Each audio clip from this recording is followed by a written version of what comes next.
বাড়ির লোকজনের চোখে ধুলো দিয়ে বন্ধুর সঙ্গে সময় কাটানোর উদ্দেশ্যে অপহরণের গল্প তৈরির অভিযোগ উঠল এক তরুণীর বিরুদ্ধে। নিখোঁজ হবার 12 ঘন্টার মধ্যে কলকাতা থেকে তার বন্ধুসহ ওই তরুণীকে উদ্ধার করেছে আসানসোল দক্ষিণ থানার পুলিশ। মঙ্গলবার আসানসোল আদালতে তোলার পরে তরুণীকে পরিবারের হাতে তুলে দেওয়া হয়। তার গোপন জবানবন্দি নেওয়ার আবেদন জানিয়েছে পুলিশ। পুলিশ সূত্রে জানা যায়, আসানসোল পুরসভার 43 নম্বর ওয়ার্ডের বাসিন্দা এক ব্যক্তি সোমবার সন্ধ্যায় আসানসোল দক্ষিণ থানায় অভিযোগ করেন তার 21 বছর বয়সী মেয়েকে অপহরণ করা হয়েছে। তিনি জানান, সেদিন বিকেল 5:40 নাগাদ তার মেয়ের মোবাইল নম্বর থেকে তার কাছে একটি ফোন আসে। উল্টো দিক থেকে একটি পুরুষ কণ্ঠে জানানো হয় তার মেয়েকে অপহরণ করা হয়েছে, মুক্তিপণ হিসাবে 5 লক্ষ টাকা দিতে হবে। এরপরেই তার মেয়ের কাঁদো কাঁদো গলায় তাকে জানান তাকে অপহরণ করে কোথাও নিয়ে যাওয়া হয়েছে, তা তিনি বুঝতে পারছেন না, ছাড়া পেতে হলে 5 লক্ষ টাকা দিতে হবে।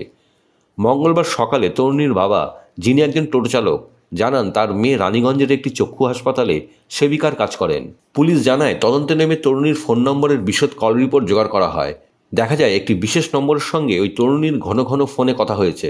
পুলিশ ওই নম্বরটি টাওয়ারের অবস্থান ধরে সেটির গতিবিধি নজর রাখা শুরু করে। দেখা যায় ওই ফোন নম্বরটি কলকাতার একটি বিশেষ জায়গায় রয়েছে।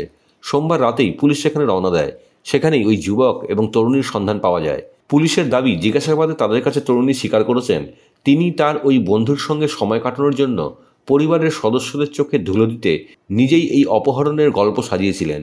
মঙ্গলবার সকালে তরুণী ও তার বন্ধুকে আসানসোলে আনা হয়। যেহেতু তার বন্ধুর বিরুদ্ধে কোনো অভিযোগ দায়ের হয়নি, তাই পুলিশ তাকে হেফাজতে নেয়নি। কাল বৃহস্পতিবার তরুণীর গোপন জবানবন্দি নেওয়া হবে বলে পুলিশ সূত্রে জানা গেছে। ব্যুরো রিপোর্ট, খবর সীমাহীন।